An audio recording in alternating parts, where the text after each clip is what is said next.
Hello guys, in today's video I talk about how to fix Snapchat media upload problem. So the answer is easy. Just go to the settings and then scroll down to the apps section and then go to the search and search Snapchat, and next go to the storage, and here you will find this clear cache option. Click on it.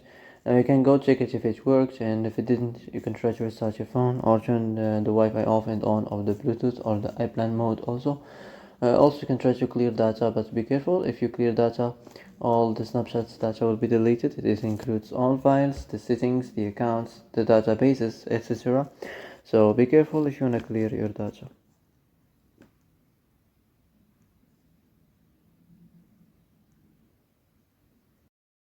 So that's it for today's video. I hope this is the answer you've been looking for.